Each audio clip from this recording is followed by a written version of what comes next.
How are you? I'm fantastic. How are you? Good. Glad to be here. Thank you. I'm glad that we're doing this. Absolutely. After the event that we went last Thursday, Friday, Thursday, it was amazing. So the first question that I'd like to ask anybody that is in the podcast is just like, why did you start it and when?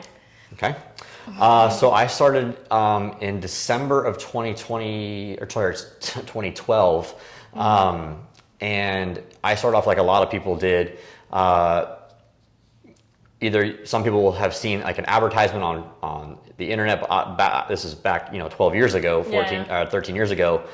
Mine was an infomercial late at night, and then I saw the same infomercial again on Sunday. And the backstory here is that I owned a swimming pool service and repair company at that time, and the economy still wasn't great. Very similar to kind of how it feels like right now. But like I was up every single night, tossing and turning, going and sleeping on the couch because I didn't want to bother my girlfriend, because I wasn't sure how I was going to pay the bills. I wasn't going to pay payroll that week, so I was always figuring like, how am I going to do this? So I was up all the time. And then I saw the infomercial for the guy who I eventually took his little 3-day thing, like a workshop here in Tampa. And then we went on a bus tour out to California, and then we took his master mentorship program, all to say that it was not worth anywhere near the dollar amount that we paid for it, but it did get our foot in the door.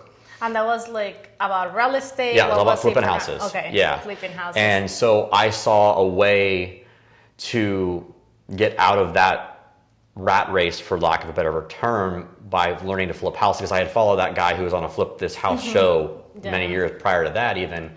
And so they make it look so easy that anybody can do it. It's super, you're gonna make your money so fast.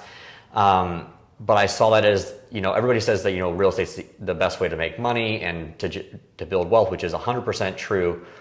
But I didn't know how hard it was gonna be.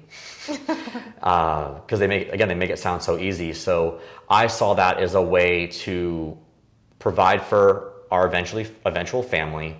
And it was a way for me to not have to stress about employees all the time and payroll and stuff like that.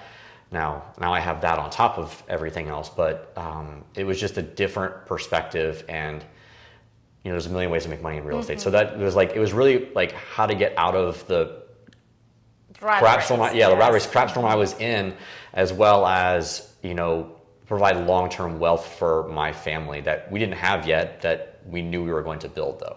That's amazing. So how long it took you to I'm sure you had to sell the business, kind of transition towards that. So if anybody's looking at this and being like, okay, I want to take that leap of faith, I want to do it, how would you recommend doing it? Is anything that you would have done differently, or just go ahead and do it, kind of have a plan and then just stick to it? Yeah, so that's a great question. I don't think I would have done anything differently, but I think that the biggest misconception is it is super easy, that you're going to just go take somebody's course or somebody's boot camps or whatever, and it's just, you're going to get your real estate license or whatever your path is, and it's going to be so easy because of social media nowadays too. And we forget that you actually have to do the work. And so when I tell my story of getting started, I didn't do my first deal for more than 6 months, I want to say, after I took that master mentor program. And was it like a wholesaling that you were trying to do? It was what I will call an accidental wholesale, because this was in California. We were making offers in California, even though we were here, because that's where our mentorship program was out there. That's where our master mentor was. So that's kind of how that worked. And then, but the thing is I flew out to California to go look at the house, but I had started talking to my realtor about this thing called wholesaling, because it was fairly, not a new concept, but it wasn't as widespread as it is today. And he's like, what the hell is wholesaling? And I was like, basically we buy the house and we flip the contract to somebody else. And he's like, I actually have a doctor who wants to get into the flipping business. Would you want to wholesale this house? And I was like, yeah. It's like, we needed to pay bills. We put everything on credit cards to do this mentorship program. And we're like, yeah, we'll take the money. Now, looking back, we didn't know what we were doing was kind of illegal because it was a foreclosure, but that's water under the bridge. It's been a long time. Hopefully the statute of limitations is gone. But anyway, we went to a flipping houses, not like a rehabbing houses, not a wholesaling, because wholesaling was not part of any of that. And our first deal was not what we were trying to do, but we had to pivot and do that wholesale deal to try and make ends meet. But what it did, though, more than anything, is it gave us proof of concept that it works. But the thing that people don't hear all the time is how many offers I had to make to get that first deal to actually happen. It wasn't by any means our first deal under contract. It was our first deal that we actually closed, though. And it was over 400 offers that were made in a 6-month period. To get one deal that made us $7,500. That's a lot of effing work to get to that point, but it started the process. And now it's like, okay, we had some credibility. We did a deal. And then once I did that, obviously confidence went through the roof that we can do this. And then the next phase was I actually did find my true real estate mentor, my first one, through the mastery group, if you will. His name is Luke Weber, buys books, super awesome guy out of Las Vegas. He has family here, or his wife does, in the Tampa Bay area. And so he posted in the group. He was like, hey, we're buying some flips in St. Pete, where I'm from. He's like, does anybody want to help us be our boots on the ground? I was like, yeah, me. So he flew in, had coffee, met up, hit it off. And I was basically his do boy for probably 6 or 7 projects locally. That's amazing. I got paid $0, but I got to watch the process of all of his flips go from the shitholes to the finished product, right? And I helped him hire contractors, I helped him hire realtors, I helped him fire contractors, I helped him fire realtors. And so I learned that whole real process. Yeah, all the stuff we'd learned in the boot camp and all the other stuff was good, but it was all theory until you started doing it, right? And so then I was documenting the journey, photos, videos, all that stuff, and was able to then start telling people what I'm doing now. I still had the pool business. That was my full-time gig still. Okay. I'll get to that in a second. But then what happened is we got a house under contract locally. And were you a partner, when you say were you doing it with your partner at the time? So my dad was basically my partner in the business at the time. I was more the active person. My dad was kind of the behind the scenes, the paperwork, kind of because that's his thing. My thing was go do the outside stuff. I hate paperwork. It's the worst thing in the world.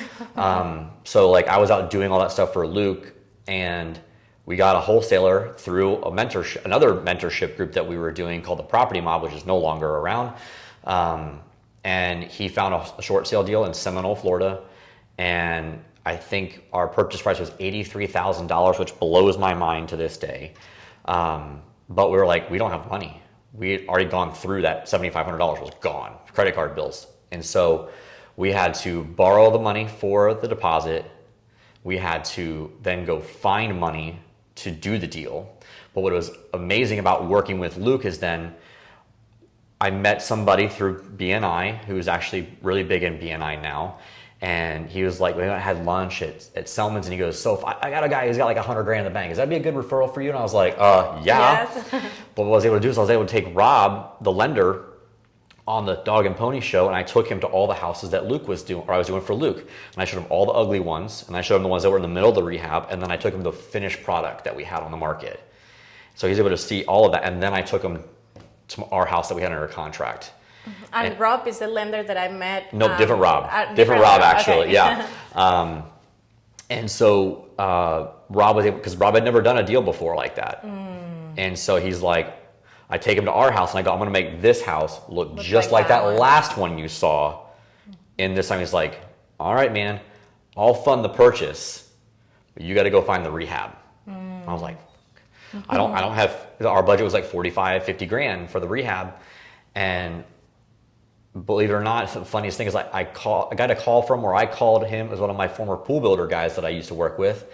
I started telling him I'm getting into flipping, and he's that's what I do too, right? I'm like, what? He's like, yeah, I'm a general contractor. I also flip houses and I build houses. And I was like, get out of here, dude. He's like, no, I'll fund the rehab. We'll fund the rehab. Me and my partner will fund the rehab. You guys fund the purchase, and we'll split profits, da-da-da-da. And I was like, okay. Sweet, yes. So that's literally what happened. We bought it for $83,000. We put $45,000 into it, and then we listed it for $199,000 and sold it for $189,000, and all in like 4 months. That's incredible. And so our first fix and flip, we as a company made $17,000 on that deal, where everybody else made their money. It was a total like $45,000 we all made on the deal, and that was kind of history. Then it was like off to the races. The funny thing is though, the next 3 deals, we didn't make any money. And that's the thing, right? I feel like everybody thinks that it's going to be very easy, or after you do your first, they're all going to be like good deals. But until you don't get to see like what was it, the numbers, you didn't do the math, because like when you buy the properties, when you actually make the money. Yep. What was like the thing that you guys didn't see coming that make you not make any profit on those deals? So that same contractor that we did the first deal with, we were like ready to roll with it on all the other deals. Well, he's like, I can take on multiple projects. Great, let's do it. So we bought 3 properties, all pretty close to each other, and he couldn't perform. Yeah. He couldn't keep up. His partner was, I don't know what their financial situation was, but it was like it was always a pain to try and get money from them to keep things moving, because we were buying all the stuff, and it was just really hard to keep things going. And long story short, we ended up having to fire him as a partner on a deal. His best friend was one of the funders on one of the deals. His best friend. I had to go to his best friend's house and say, bro, we need to fire him. I know he's your best friend. I was like, I'll step out of the deal. I don't care if I make no money. I want this. I will stay in the deal. Like, I'll stay finishing the deal. I'll go, I got another contractor I'm ready to hire and finish this project. I don't care. Let's get out of this one deal. And then we had to get out of other ones as well. But basically, for those 3 deals, we made no money, and I spent about 9 months of my life doing that. But then we got a couple more deals, started making a little bit more money, and that was the point where I was like, all right, pool business got to go, sold it, moved on, and went full into real estate at that point, full time. And that's amazing, because I feel like for what I heard is like you kept your word. Like regardless of what you were doing and the situation that you were put in, like you saw what was the best for the business. Because I also feel like a lot of people get attached to the properties instead of looking at the business, or even like if they could have sold before or like done something, they lose more by holding on to them instead of like letting them go. Do you have any comments on that? That's true. People get too emotional about the properties or the deal, and it's like we talked about this at the main meeting or main event. It's like, you make your money when you buy, and it's the numbers don't lie, right? And then you have to build in your contingencies, the things that could go wrong, that do go wrong.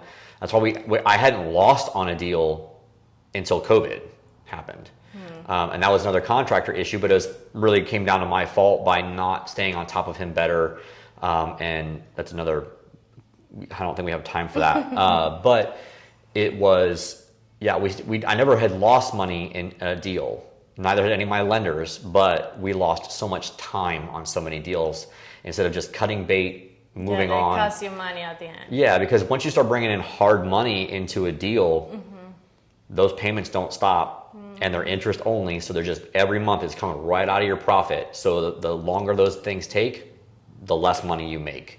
And so I remember one deal was so bad because of permitting, contractor, Irma came through. It was just it was like Murphy's Law, everything that could go wrong did go wrong. And at the end of the day, it was supposed to be a 60-40 profit split on this deal, 60% to me, 40% to the private money lender. Our total net profit on the deal was $1,642, of which I wrote him a check for all $1,600 and was like, I'm sorry. For everything. I'm like, I'm sorry it took 11 months. I wish I could have done more. I was embarrassed, but I gave him all the money. I mean, it wasn't anything, plus his money back, but it was embarrassing. And I literally remember that day like it was yesterday. I was like so distraught. I literally wrote the check at probably around noon. I left it with my assistant at the time, and I said, I'm done. I'm going home for the day. It was disgusting. I felt awful, but I made him whole. He got 100% of the profits, which again was nothing essentially, but it is what it is. But I'm sure that really helped you with all of those experiences, every single situation that you went through, that's what it led you to have these businesses that you have. So for sure. Speaking of that, I wanted to touch base on the outfast part of it, Miranda, who is she? Okay. And, So, and how yes. does it help people? So Miranda is part of the CRM, if you will, that I have built. Miranda is an AI bot. She's actually a suite of bots. She is a customer service bot. She is a lead qualification bot.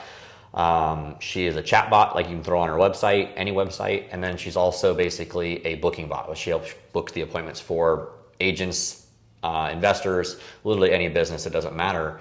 But I've built her because I've noticed that over the years of running a brokerage, working with tons of investors, teaching investors, especially the part-time agents and investors, the biggest struggle all of us have, and business owners in general, is lead management. We pay all this money for marketing, whether it's direct mail, SMS, cold calling, whatever we're doing to drive traffic to our business. We at some point either get too busy to handle the leads because we're now all of a sudden we've got deals going on and we're managing all the projects, or we're managing deals, or we're managing the listings or the buyers and all this other stuff. But the marketing is still going and the leads are still coming in, but then no one's following up with them. Maybe they don't have enough manpower Right. or enough time to do so. And so if you have to then go hire a virtual assistant, that works, but they get sick, they take vacations, they also aren't always the best at their job. And I'm not saying that Miranda is perfect, because she's not. No AI is perfect yet. But at least she's really good and is basically free once you pay for her. And it's a lot cheaper than a VA who you literally have to manage all the time. And it allows agents and investors to really scale their business because she works 24/7, 365. I mean, granted, I don't think you need to be having her work that much overnight, because you're not going to get that many leads at 3 a.m. But if it came through, you could. But the idea is to like take as much of that off your plate so that, you know, the lead comes in, she can qualify it via text messaging. She doesn't do, I don't do voice yet because I don't think the voice technology is there yet, but she will text them and then qualify them based on whoever the agent or the investor or the plumbing companies, what makes a lead qualified. If they're qualified, then she will go to then book an appointment on the salesperson's calendar, whether it's the investor or the agent, and then it's up to the agent to close the deal from there. That's amazing. That's amazing. I guess like it will save you so much time. Yes.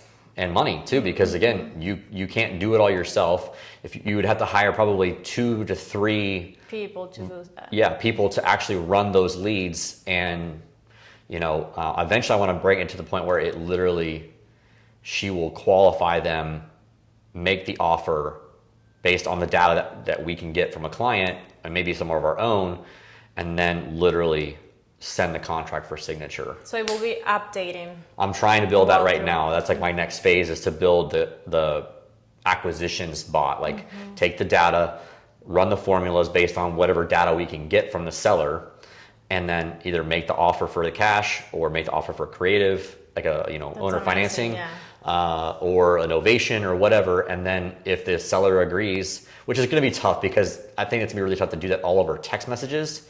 Because people still want to do business with people. And that's why I still think that Zillow is not going to ever get rid of agents. It might change. There might be even less agents, but there will always be a human component of real estate, because it is still the biggest transaction that any of us will ever do, most likely in our entire lifetime. Not many of us are selling multi-million-dollar companies, right?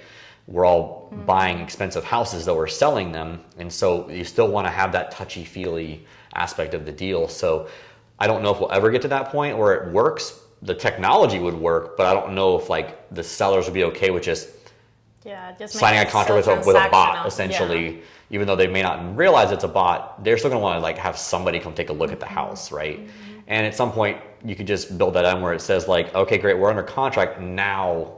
One of our team members will come out and inspect it and see if we can move forward with it. So we'll play with that. But yeah, I built Miranda so that way that they could take at least the lead qualification and the booking off of everybody's plate. That's amazing. I love that. I love that. that. Give her a shot, huh? Of course. So for what you have been saying, is just connections are still very important, and 100%. I feel like that's something that you have been part of your other business. That is just teaching and they just like creating these events that is like very laid back, like very real. Yes. That's what my take on it. Very much so. So if you want to like share a little bit more. Yeah, so about that's that. kind of pivoting back to how we got started in the business, how I really got started and kept going with it was we paid, or I should say we, as in my dad and I, my dad put everything on credit cards and we did the business, but it eventually actually ended up bankrupting my dad because we weren't able to keep paying those, tens of thousands of dollars in credit card bills when we only did a $7,500 deal, a $17,000 deal, but we also had all these, like, again, interest was just out of control and you can't keep up. And then again, those next 3 deals, we didn't make any money. So it was just like, it snowballs. And so I was like, I refuse to allow this to happen as much as I can control, right? So I actually volunteered to be one of the subgroup hosts at the St. Pete meeting for a little while. Okay. And then when I sold the pool business, I actually purchased the whole business essentially. That's TBREIA, Tampa Bay Real Estate Investors Association. And what we've done for the last, 7-8 years now, maybe longer now, probably closer to 9, has been an event and coaching / courses and whatnot. Some are free, some are paid. Mentorship is paid, obviously. But the price tag is nowhere near what that guru guy taught or does because it's me. You get me. You're not getting, some random coach to be your mentor. It's like, it's me. Now it's not cheap because you are taking my individual time, but at the same time, it's either group coaching. It's basically set up as a course, but then every week we have a group coaching call to like go over the homework that you had from that. And then there also is a potential for a one-on-one, but the idea is to get people at a place where they can go 7 to 8 meetings, or I should say events every single month for $50 a month. Yeah. You can't beat that. And that's where I was like, for $50 a month, you can go to as many of those events per month that you want to, meet other people like myself who are doing deals, who are out there willing to help and, joint venture on deals, raise money, whatever your goals are in the area, we can help with that for a very nominal fee. I know. That's like the fee is just like, it's fantastic. Try to make it a no-brainer, Yes. So that's, and then again, everybody does get a little bit of a smaller, like the starter version of Mission Control, which is my CRM and platform. They don't get Miranda, obviously. But yeah, they could, absolutely. Yeah. But it's just a way for them to just get their feet in the door and literally network with every, other member that we have in the organization. It was like such a variety of people and services and everything, so you really get connected. But let's say, who do you think that will benefit the most by joining the group? So I feel like everybody will benefit, but obviously if they're brand new, you need some form of guidance, and that's where the subgroup events are. Like you get to go to like one of the smaller groups. They're like anywhere from 7 to 20 to 25 people maximum, usually at those subgroup events. Whereas the main event has anywhere from 50 to 85 to 100 people, depending on who's speaking that month. So you can kind of like dip your toes in the water without having to pay for somebody's big mentorship in wholesaling or fix and flip or whatever it is. And that's what I think that sucks about some of those mentorships is they cost so much for one aspect essentially of real estate, which you may find out you don't like. You may not be any good at it. And so people are charging $10,000, $15,000, $20,000 to learn how to wholesale houses or how to fix and flip or buy rentals or whatever the case may be. I structured mine completely different, but you have to be able to find out what you like and what you're good at. Because literally, I've had people take my wholesaling course, which is super cheap, and go, you know what, man? This is not for me. This is not for me, but I do have a couple $100,000 in the bank. I'd rather be a lender and lend you money. Sweet. Okay, cool. But that's what I mean. Like it varies because we have so many different facets, and every subgroup event hosts, they all have their own expertise. So like if you go to Brandon, you can learn about new builds and fix and flips, right? And if you go to the Clearwater meeting, you're going to learn from Jennifer about the title process and all that stuff. With Micah is a hard money lender, and Derek has kind of done everything as well. And if you go to South Tampa, you're going to learn about being an agent / investor and how to bring that all home, because two of my agents run that one. And so like you're just going to learn so many different little things, and then you can go, all right, look, I want to do this. Because I think my skill set equals that way better than wholesaling. Because wholesaling is a full-time job. Yeah. There is no getting out of the rat race with wholesaling. Because as soon as you turn off the marketing, lead management, acquisitions, and dispositions, just like an agent, you're done. Your business is done. So same with fix and flip though. It's a full-time gig until you're buying properties, so that this is what happens. Cash flow is king. I need to change my shirt though, because I think it's such an overused and such a bullshit statement, because cash flow is not king. Equity is king. Cash flow is queen, or however you want to say this, or equity. They're related. Equity, yeah, it's related, but I believe that equity is actually king, or the emperor, or whatever you want to say, because if cash flow is tight, or if you have a bunch of equity, your cash flow is going to be good. But if the market shifts and you've got equity and like the rents drop, you can always go pull out equity typically. And so if you've got equity in your property, that is more important than cash flow. Cash flow will obviously be there though if you have equity. So getting to equity is really paramount in this business. I'm not saying it to be 100%, owner, free and clear, I should say, but yeah, get to equity where you don't have to worry about too much debt.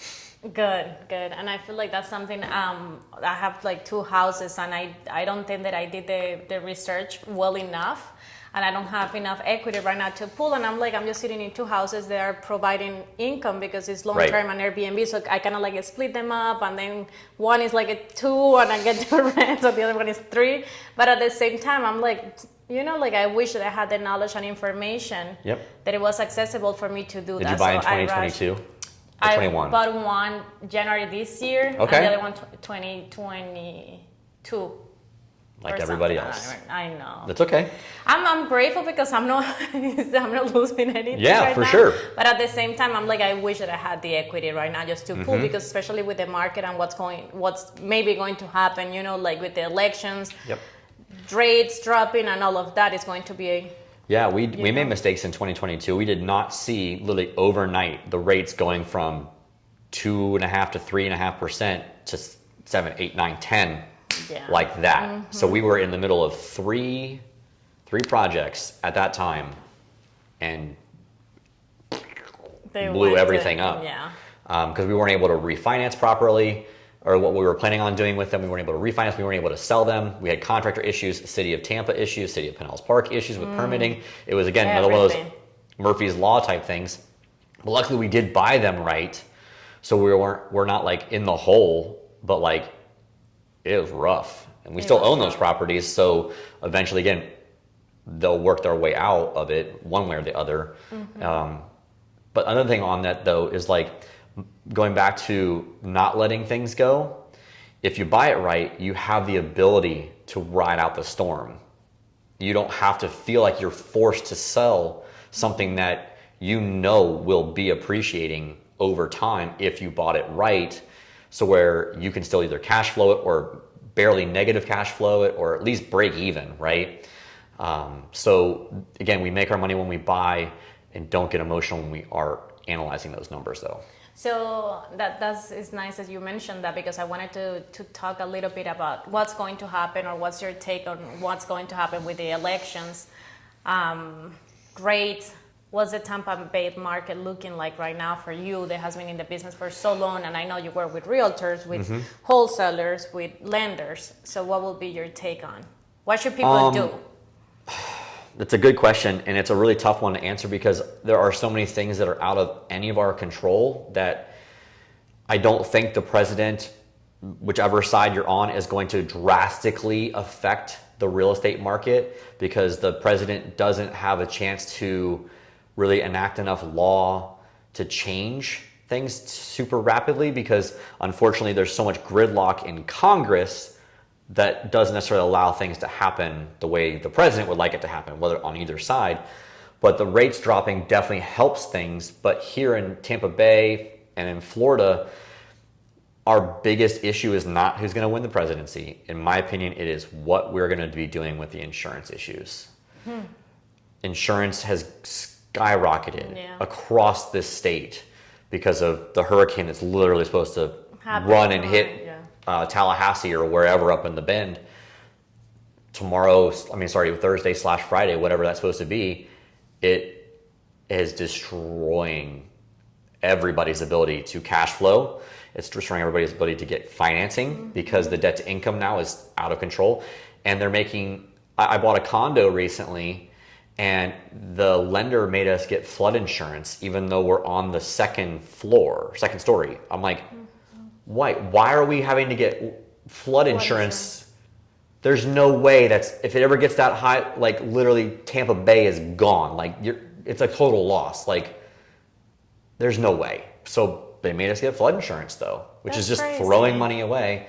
And so like there's nothing we can do about it, but the lenders and the banks, essentially they're controlling everything. And so that was a $3,500 expense that we did not plan for when we were doing our due diligence because we didn't know until we were under contract, getting ready to close, or like the lender or your insurance provider didn't give us a quote for flood insurance. And I go, why? And they're like, it's a condo. And I was like, so we're on the second floor. Like I could understand if we were on the first floor. I get it. Yeah, sure. No doubt. Because if a house is like in a flood zone and have an elevation certificate and it's above board, you don't need it. Can you do the same? It's kind of like an elevation certificate or something will work? Exactly. No. Nope, not at all. So anyway, I don't know about a traditional lender. This is the hard money lender we're working with required it. And I was like, what the freaking hell am I supposed to do about that? I didn't know that one, so thank you for every lender is different, obviously, but that's what I'm saying. Like insurance is just killing every deal, right? Or not every deal, but if you go look at Shore Acres or Venetian Isles in St. Pete, again, flood zone, houses are just sitting on the market because no one can afford that insurance rate tied to that mortgage because now it doesn't make sense.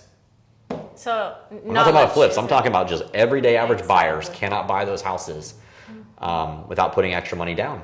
Exactly. And it is a lot of money, especially within our settlement and all of the new things that we have to like deal with. And like, it's just a lot of things that we have to like take into consideration to be able to afford something, right? Totally. And that's the thing. I feel like everybody should have real estate. I do. Every single person that is like a billionaire, millionaires, they do like their portfolio is, you know, if you split it, it's like 75% real estate and then the rest is like stocks and whatnot.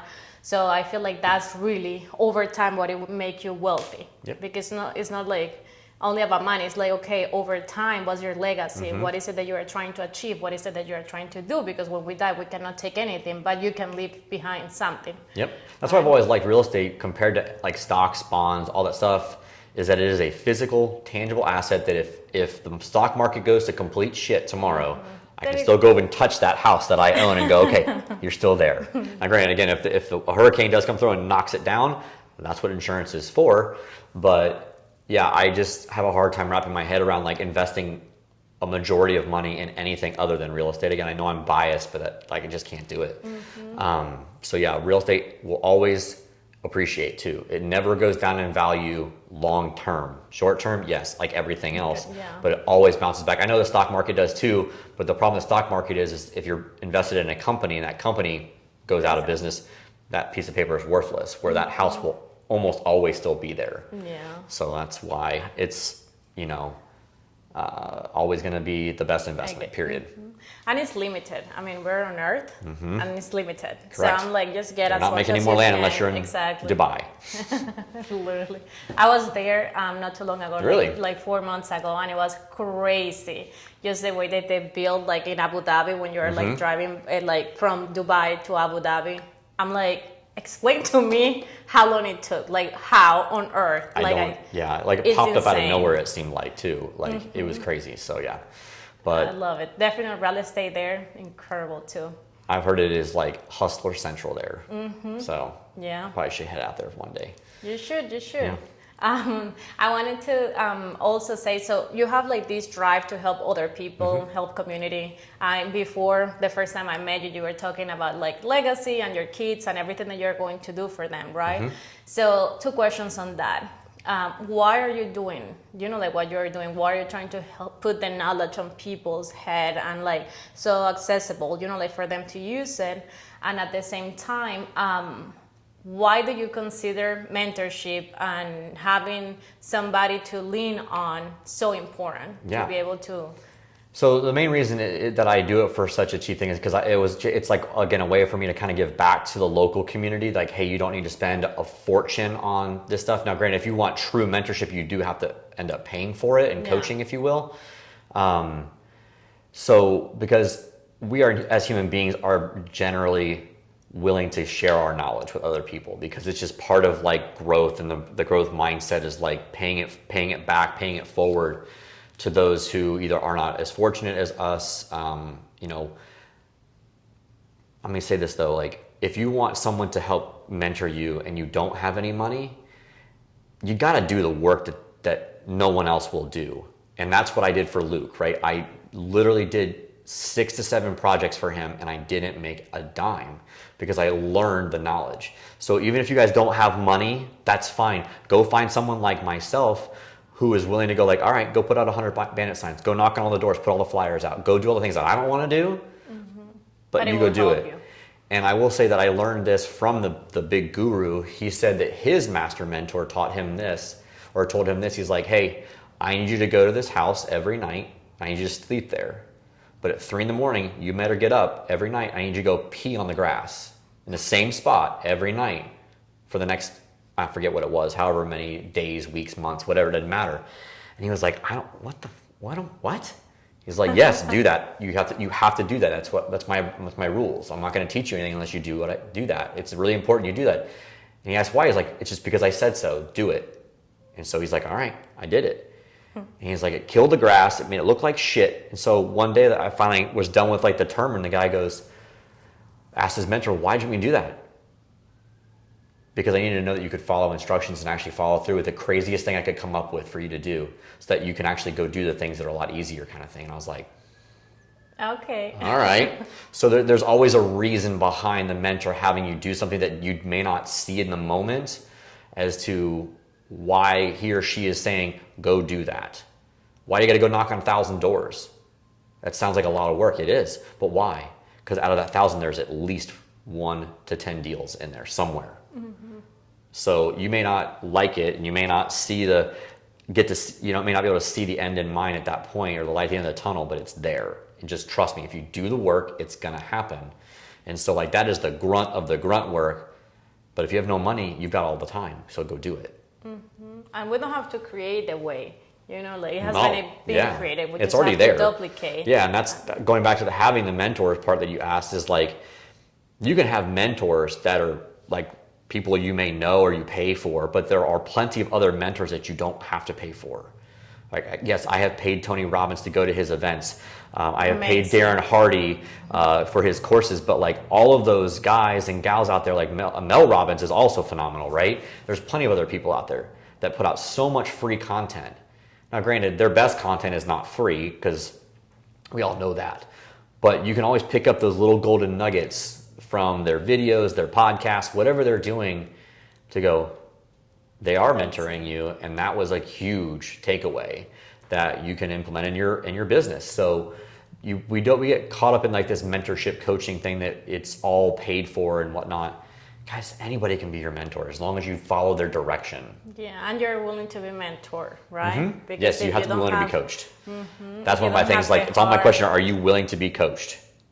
Rate yourself from 0 or 1 to 10 how coachable you think you are. Because if you don't think you're very coachable, you think you know it all, then get the fuck out. Sorry, you can bleep that out. Yeah. I won't work with you, because if you think you know it all, then why are you hiring me in the first place? Then, because then you're just going to say, well, why am I doing that? Questioning everything all the time. Questioning everything. I was like,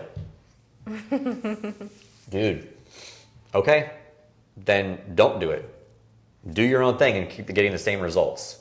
Yeah, and we don't have limited time. We have limited time, right? Exactly. So it's better if we can skip so many years of like trial and error instead of like doing what the person that you, you know, like that you think that you want to be like, right? Because usually when you pick a coach, it's something that person has something that you admire that they have that you don't. Yep. So and the same thing is like, you know, when you're going through a rough patch in your personal life, you don't go hire, you know, a business coach, you go hire a therapist or you go hire a life coach, because those people have either been through the same crap you've been through, or they've coached, or therapists, they've helped people through the same process that you have. So why go try and learn it all yourself to try and implement it when someone could go, hey, you have this thing right here, just go fix that one thing. And it's like knowing what screw to turn.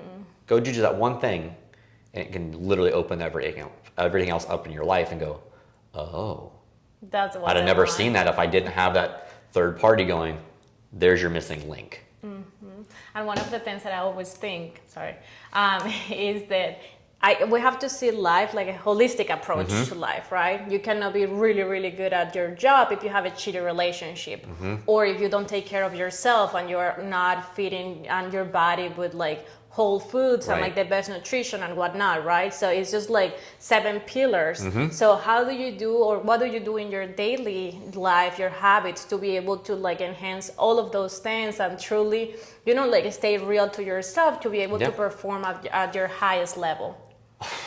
That is the hardest thing that I've always struggled with, because I'm always being pulled in so many different directions.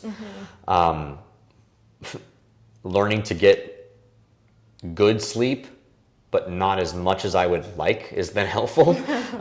Because I've learned to get up I was up at 4. I hate myself sometimes, because like your body just knows you have stuff to do. My alarm's set for 5 every day, except for Sunday. 6. It's 6 on Sunday.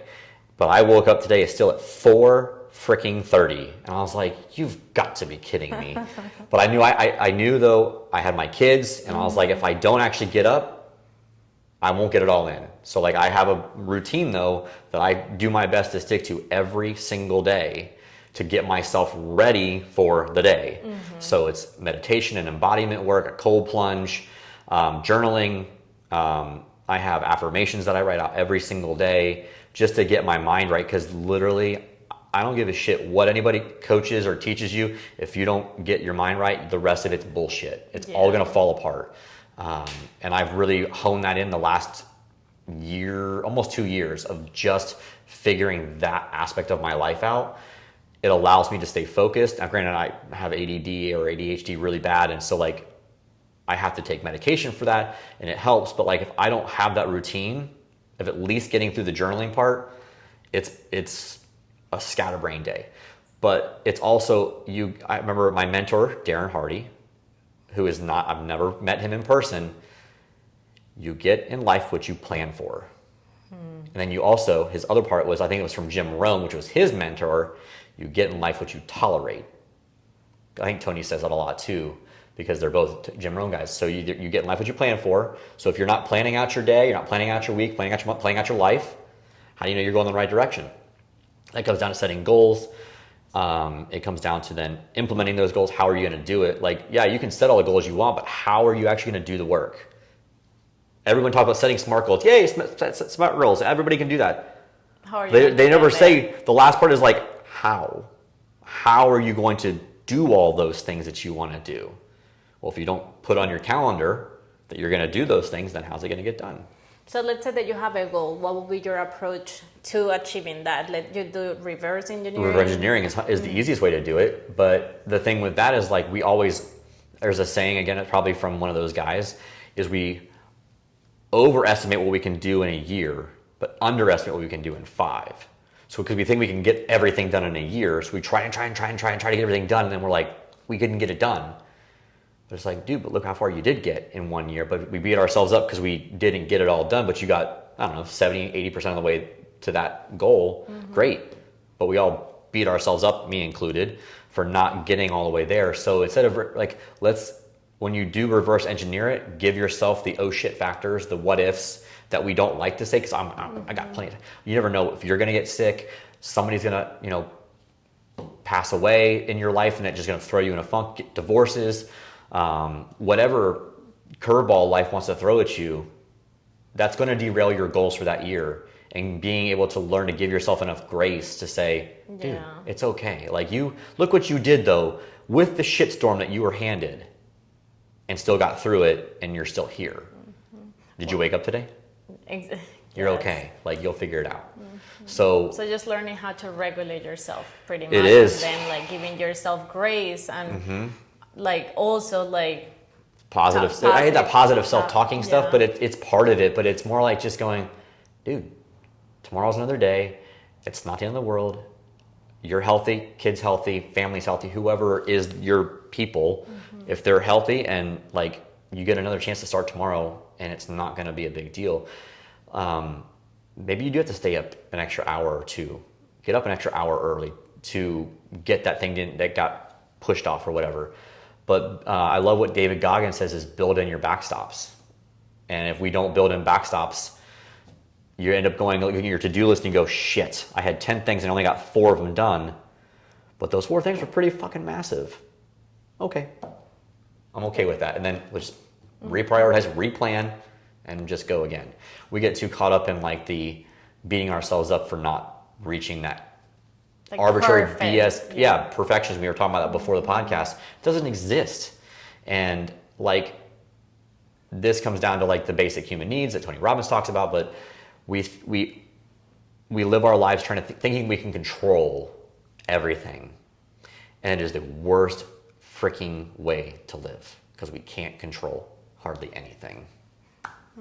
So you just got to roll with the punches, and easier said than done, but it just like, but at least it takes practice. Yeah, and it helps you instead of like going through life like reacting to like, oh my God, this happened, and it's just like staying flexible and okay, how can I fix it? Of course, it's not like, oh yeah, how can I fix this massive situation? Maybe you get caught up in the moment, but like your brain, it will be trained to like respond on how to fix it instead of like, okay, freaking out and then just like wasting hours. It doesn't do any good. You know, you can have those freak out moments, but like, again, learning to regulate yourself back down, the more you practice that, the faster you get back to going, okay, well, how do we move forward? Because some things you can't fix, right? Some things happen and you can't fix that, period. Hard stop.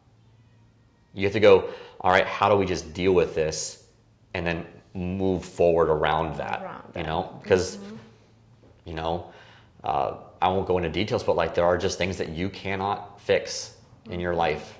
Even if you want to. Relationships, family, all that stuff. Like there's certain things you just can't fix. And you're not supposed to fix them because it's not your job. So how are you going to navigate that and then continue to move forward? One of the things is like, I always think that affect us as humans is our ego. You Oh, know, yeah. like you think that you are, you know, because of your track record of like the way that you think and all of the time and effort and like coaching and all of the things that you have been putting into your mind, your body, and whatnot. And then you see somebody else and you're like, you know, you want to say, you want them to do it. You know, like you wish them good, but maybe they are not ready. Maybe that's not their journey. 100%. So as far as choosing who to work with and who do we allow in our lives, like what's like, I know you have Jeremy. Yeah. We got to talk. Maybe he will be coming in the podcast soon. But like, how do you pick and choose those people? And how's your relationship with your dad now? Well, my dad passed away a few years ago, but my dad and I had a very rocky relationship growing up because my dad, we won't go too deep into that. But as we got older, I got older, he got older, and he got sober after my parents got divorced. Over time, he really did change into a different person. And so we became business partners with the flipping thing, essentially, and then the brokerage thing. He was our broker. But everything was good when you know he passed. It was all good, like everything was forgiven and all that stuff. But how you pick people, honestly, you just have to be open to like feeling that connection, right? And it's all, I know this is woo-woo-ish, but it's all about the energy that people put off. Like, are they a jerk? Are they an asshole? And you can read, if you've been doing any type of sales long enough, you can kind of read that from a mile away. But like, do you want to be surrounded by that person, or persons every day if you have to? I hope the answer is yes. Or you're going to have a really shitty partnership in your business, or your partnership in your boyfriend, girlfriend, husband, wife, whatever. All of that stuff has to all align, and it's not easy.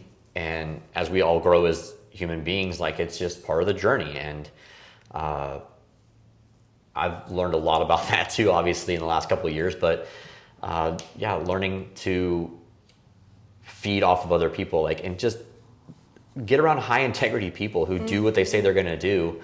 Now, granted, everybody falls and whatnot, but do they pick themselves back up? Yeah. And if they just throw in the towel, then bye. Like, Because I feel like at the end of the day, who do you choose to be partners with? It's a representation or even an extension of yourself, right? 100%. Let's say that they were partners and we go to an event. How you act and how I act, it will reflect on our business, right? Yeah. So that's something that is like huge, that just to see if you are aligned with that person in values, like who you are, like what's your core, what do you truly believe? Right. And like you could feel like you're a good person, right? But if you're off there, again, I'm not a left or a right person, but if you're out there spouting one way or the other, like, you're literally cutting off 50% of your business. And then people will try and justify that as like, well, I don't want to work with them if they think that way. And it's like, bro, I get that. But at the same time, that's literally cutting off half of our business one way or the other. And it can go for so many different things: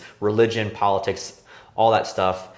And it's just like, guys, who gives a shit? Like, because I don't like any of them. But it's, we have to putting yourself in a position where you are able to receive somebody who literally can provide value to you, and again, you reciprocate that back in some other form of value that can literally, like you said, feed off of each other. It just will extend everything so much faster than going it alone. Good. And I feel like also like just staying humble, like really staying like, we don't know everything, no. Maybe you have become an expert in real estate, but there's some other areas you might need help here and there. Of course, just we all do. And it's literally taking the ego aside and going, you know what? Maybe they know something that there is something there that I'm missing. The 7 pillars. That pillar here is not good. Maybe they're spiritual because this has happened or whatever, or maybe it is finances have taken a hit because of whatever it is. Like, you have to like sit back and go, I need to work on that one, and taking your ego aside and going, I need help. That's good. And doing it. If you were to pick one trait that any entrepreneur and any person, like doing business, what will be that trait? Like one trait to have that is like incredible and indispensable. So this is going to sound weird, but everyone says like the never take no for an answer, which is great, or like never giving up. That's like tough resilience. Because resiliency is part of that for sure. But people will say like, the reason that the person was successful was they never gave up, and that's so misleading because we all give up little things all along the way. So the mission / vision was the same all along. We wanted to have that be the end goal, but we thought we could go this way and get there and then eventually get here. Nope, we quit this thing over here. So we said no, we stopped doing that. Then we went this way and we went that way and we went that. But eventually we tried a bunch of things, but we finally found the way, which was this way, and we got to the goal. So being the person that says they don't give up is so full of shit, because you literally give up a million different ways to find the North Star that got you to where you really wanted to go. I guarantee you, how many times did everybody has their opinion about Elon Musk. I don't have one way or the other. He's a little crazy, but he's brilliant at the same time. How many different ways did he fail or say stop doing something at SpaceX or Tesla or now X? He probably would tell you he's quit or stopped doing or said no to a million different things to get to where he is now. So don't have that, I'm going to just keep powering through, is nonsense. But having the resiliency to keep moving forward when things don't go your way, and taking that time to sit back and go, okay, that failed. Why? How can we do better? How can we implement it? Go. The same That's discipline. like, yeah, that's the only reason I think that I'm still even around in this business is that it's that we have hit so many walls all along the way, but we've still found a way to pivot, move, and not be locked in to a certain way of, oh, this is just the way it's been done forever. Because that's a huge recipe for failure because everything's changing so rapidly. But if that's still the goal, you just go like this. You're weaving your way through it instead of just boom. Because you're going to hit those walls, and those walls hit back really hard. Are you able to find a way around the wall? That's incredible. I remember when COVID came, and this is super unrelated, but you just made me think about that. I lost 70% of my business. I do real estate now, but I also have a commercial residential cleaning company in Sarasota. And I remember I only had like 7 or 8 employees, but I lost 70% of my business, meaning that these people that I was bringing, a paycheck every week to feed their families were depending on me. So it was like a very choky moment, but at the same time I'm like, I have to make it happen, right? Like I don't have any other options. The goal was still the same. Yes. And I stayed very faithful. I believe in God, and I was, whatever you lean in, really set your mind towards that, and I made it happen. And in that year I did double of my revenue from the year before in 3 months with one deal. Wow. Yes.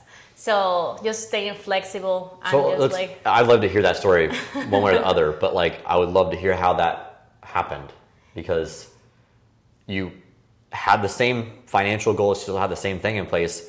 Everything else crumbled over here, but you were open to finding a way to make it happen, and then something else came along and was like, boom, there you are. Yeah. Well, I think I was very comfortable. I thought that I was doing very well. So it was like a little hit on the head, and I'm like, okay, I'm back on track. I'm back out here. What can I do? What is it that people need? How can I serve the community and at the same time still feed my family and all of these people that are around me? And again, I went on my knees and I prayed, and I was like, God, I'm here. I'm willing. I wasn't freaking out. I wasn't acting out. I was like, okay, how many months can I survive without any payments? So I kind of talked to my employees, whatever. I told them that I will give them food. So I took care of them in other ways, but they understood also the situation. So it was a really transparent conversation with them. But at the same time, I started hitting commercial clients, because those were the ones still working instead of residential. And then I got a huge commercial a contract with Ace Hardware. Okay. And they saved me.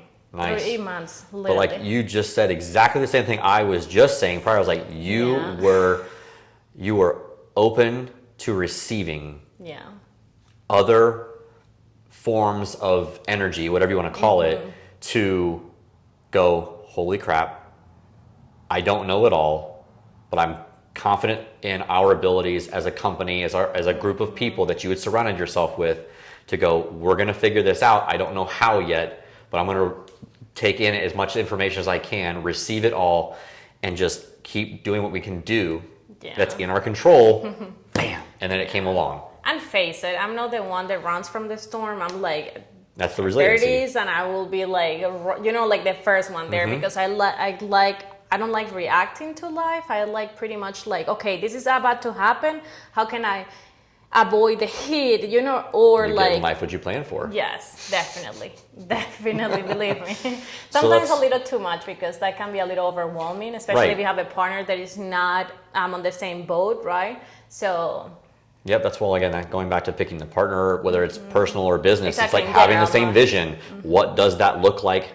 How we get there is really irrelevant, in the grand scheme of things, is do we have the same alignment on what we want out of the business, out of life, out of everything? And if that doesn't align, then you can't go into business, or if you find that it doesn't align later on, you have to be willing to go away, and go find something else, or find someone else to partner with. Because I feel when you're with somebody, or let's say that you have a group of friends or whatnot, they love you so much, and they are so used to the person that you are. So when you start growing, certain part of you, you grew them.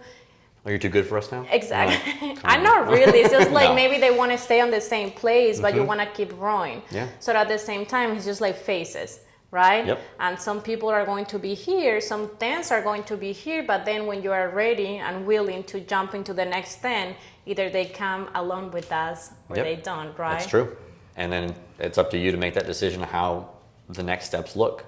That's amazing. Okay, so if anybody wants to connect with you, if they want to go to the events, if they want to use Miranda, if they want to do anything with you guys as a company or yourself, where do they find you? Yeah, sure. The easiest way to just catch all is my Instagram is at Real Greg Simpson, because I can help answer anything there because I'm on Instagram all the time, chatting with people, texting. And I can talk about anything there. It's probably the easiest way to get a hold of me, other than like our website, because I have too many different websites to send you to. And I will write it down on our description, so if they are looking to find you or connect with you, definitely. When is the next event? Sorry. Actually, we have one tonight, but that'll be too late for y'all. But we do have our main event for the real estate investor group every third Thursday. So you can find us out at tbreia.com/events.